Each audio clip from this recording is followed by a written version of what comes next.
back in Edmonton at Rexall Place as the Oilers and their fans celebrate a 2-1 overtime victory over the St. Louis Blues. We're in the TELUS Media Center for After Hours. We most often get a large crowd out there tonight, but it's especially large tonight because we have the hero of the night with us, Taylor Hall, and the centerpiece of the Oilers rebuilding program. Looked every bit the number one overall draft selection on the Eastern Canadian road trip, and obviously again tonight with the overtime winner. Although, Taylor, you did lament recently that while you don't mind being bombarded by the media, you've been asked the same questions over and over again. Nothing new. So we're going to try to fix that tonight. Yeah. What's the question you're sickest of? Let's get that out of the way first. Yeah. I've got a lot of what's Sean Horkoff been as a mentor, and probably just what's it been like as a number one overall pick just coming into the league. That's what was going to be Kevin's first Not question. Mine. Check the notes. Here's a question the world awaits the answer to. Is it true you have Justin Bieber on your iPod? Who doesn't? Nice. That's a good answer right there. I probably have a couple songs. Yeah.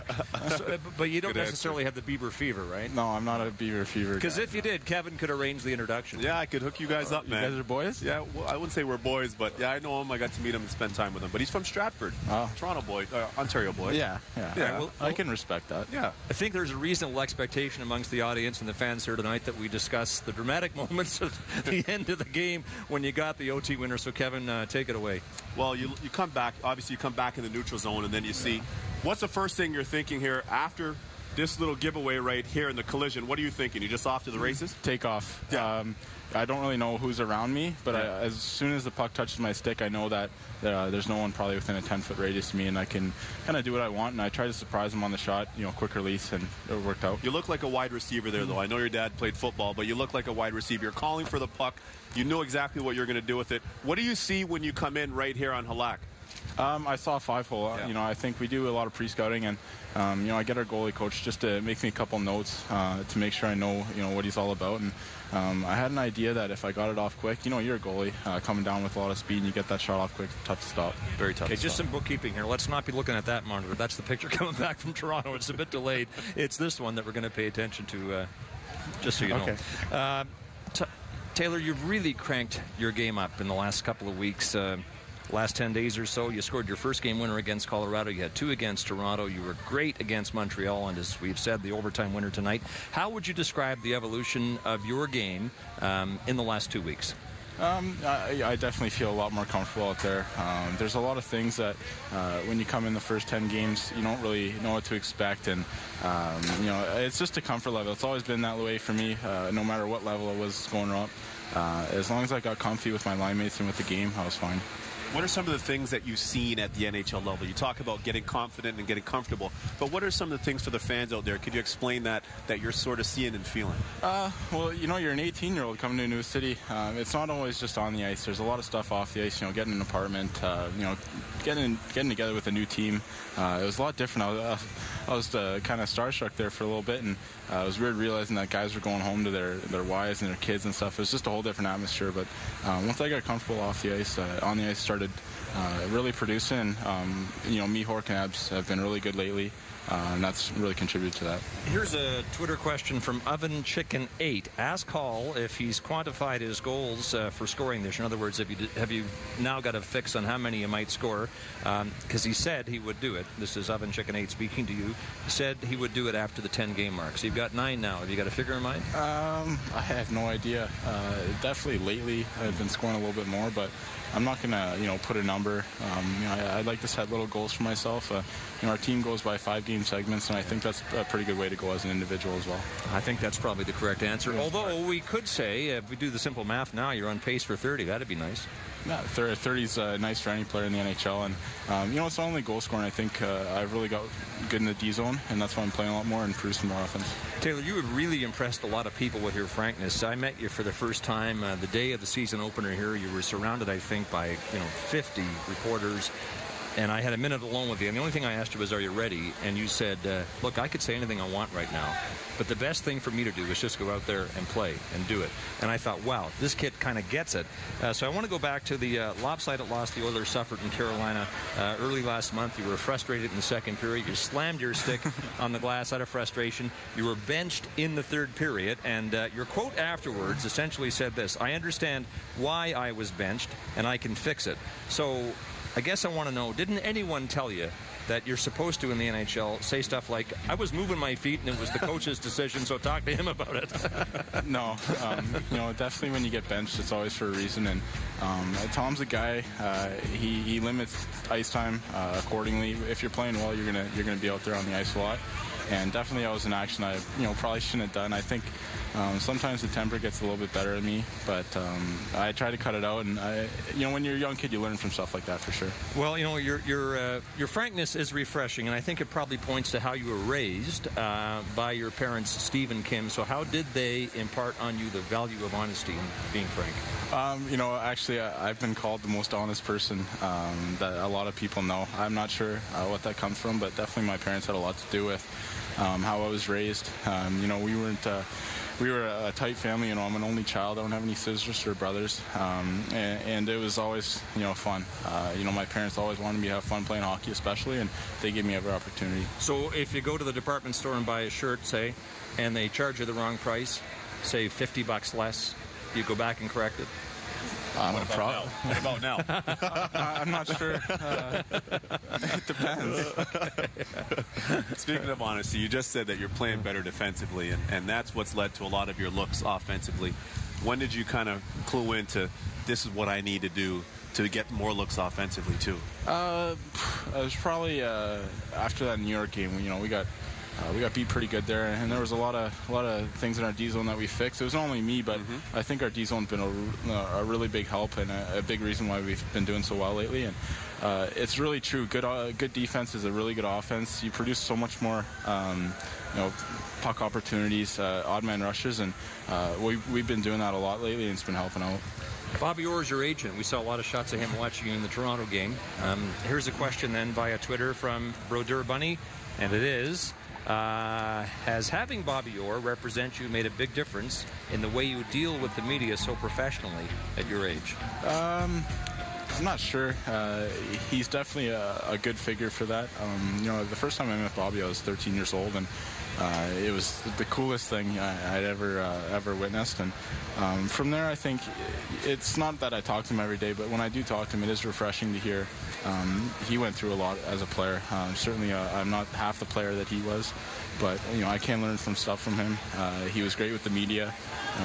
He's always up front, and that's something I can take from that. There was incredible hype leading up to the draft, and most of it centered on whether it be you or Tyler Seguin taken first by the Edmonton Oilers. Here's a clip from the documentary Oil Change, in which the Oilers staff has just been informed about 5 hours before the draft, so at noon in LA, that you would be the player they were taking. We're not going to make the announcement until the announcement, okay? Nice. Right? Yeah. So Josh and Harrison, no Facebook. That means when your mom asks you who, you don't even tell her. I was going to tell her. Okay, Taylor. Now those are the big head honchos. And they're pleading for secrecy. Oh yeah, they're pleading. Now, be honest. Did you really know that you were going to go 1 overall? Nope, I had no idea. I knew that there was a pretty good chance. Sure. Because I it's just the way it goes. Agents tell you stuff, but I didn't know for sure. No disrespect to Fowler or anything, but when they did say Windsor Spitfires, kind of got a feeling. You got a little bit of a feeling. I had a feeling there, and my mind kind of went blank. It was an awesome moment for me and my family. My dad, he's not a crier by any means, but definitely is pretty emotional. So it was a great day. Well, you seem genuinely excited. Your family seemed genuinely excited. Like you embrace this opportunity to be a part of this organization. Yeah, it's the Edmonton Oilers. It's Canadian City. Yeah. I'm having a lot of fun here. It's been everything I expected and more. And certainly that day was a very fun day. There's a tweet question from Ox Kristen is the handle. As a Calgarian, did you grow up hating or at least strongly disliking the Oilers? No, when I was a Calgary Flames fan, I wasn't, a diehard. I don't even know if I had a Calgary Flames jersey, but whenever they were on, I cheered for them. But certainly, I didn't dislike the Oilers. I loved hockey. I loved watching every little bit of it. And when I knew that, about halfway through the season, I saw the Oilers were kind of around that last place. I knew I had a good opportunity to come here, and that was very exciting. Now, you call Calgary. You're born in Calgary. Yeah. But then home is Kingston. Yeah. Now you have friends and kind of family in both places? Yeah. No family in Calgary. That's why we moved to Kingston. Yeah. That was kind of the main reason. But I have friends in Calgary. I go back there for a couple weeks every summer just to train. And, in Ontario, it gets a little bit hot. I don't really like that as much. And go to Calgary. It's nice and dry, and I get some training done. Yeah. Let's talk about a huge fan of yours who is Don Cherry. You may have heard of him. You're used to accolades, and some of them on the most watched 10 minutes of TV in all the land. This, I think, started when you were at the age of 15, so he identified you a long time ago. Here's what he had to say about you. This kid, I saw him, he played for Kingston Predators in Kingston, minor midget, voted him #1 in the OHL, just like I did Tavares, just like I did Gagne. This kid's going to be a #1 draft choice, just like I said Stemko, just like I said the rest of them. 2010, I guarantee he'll be the #1 draft in the NHL. Now, remember I said that, and take it on tape. And if I'm not here, I'll run it for you, sure. Because things are good. Well, he's still going strong, unfortunately. But that guarantee was 2 years before the draft, so it was valid. What did Don's praise do for your confidence as early as the age of 15? I'm not sure if it did anything for my confidence. I got a lot of Facebook requests and people writing on my wall, but other than that, it's obviously cool. You're 15 and Don Cherry says your name, you're just like, no, what the?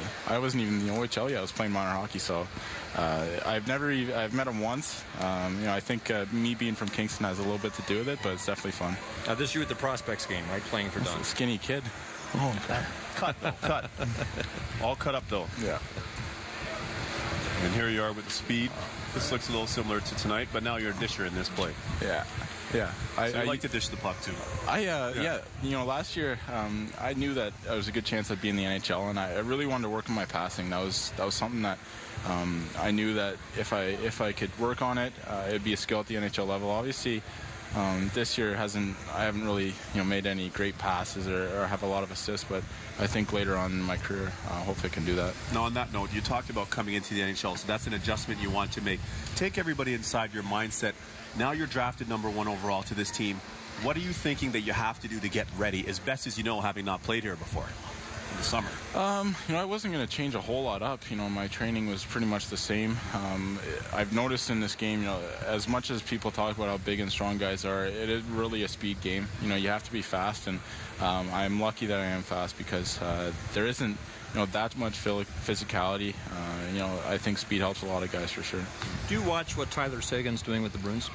I watch what everyone's doing. I'm a huge hockey fan. Like, to this day, I still love watching hockey. Last night I was watching hockey, and you can always learn stuff from the game, and certainly you keep tabs on the rookies, guys you played against before, for sure. Well, a tweet from Matt Gunn 18, that's his handle. Do you stay in contact with Tyler Seguin? Because it looked like he suggests that you became friends in all the hoopla leading up to the draft. You know what? I don't think I've really talked to him once this whole season. I think there's maybe just a little bit of maybe awkwardness there, but he was a good kid. We had fun there for about a couple weeks. We kind of toured the land, and we had a good time. He's a good kid. If we compare what you guys are doing head to head, you're leading in all the categories, most of them certainly, with the exception of one, and that's commercials. Seguin leads you 1-0. He's got the deal with Dunkin' Donuts. Are you heading endorsement offers? Not from anything like that. I have my Easton. I'm sponsored by them, but certainly no Dunkin' Donuts. I'd love that. I love donuts. And I have a pretty big sweet tooth as well, so that'd be pretty cool. Maybe they're watching. Yeah. Never mind. mind the commercials. How about hanging out with world leaders like Prime Minister Stephen Harper, who was here last Saturday night, and here you are shaking hands with him. So my question is, did he seek you out, or was he just going down the line? He went around the room, but oh, well, that's not the right answer. No, sir. Yeah, I'm sure his daughter was wearing a Hall jersey, so that was actually very cool. Nice. And what was that like to meet him? That was incredible. You know, he's probably the most important person in our country, and for him next to Don, maybe depending. Next to Don Cherry, yeah. But for him to come in our room and just meet us, that was a very special opportunity. And too bad we didn't get the win, but at the same time, it was very cool.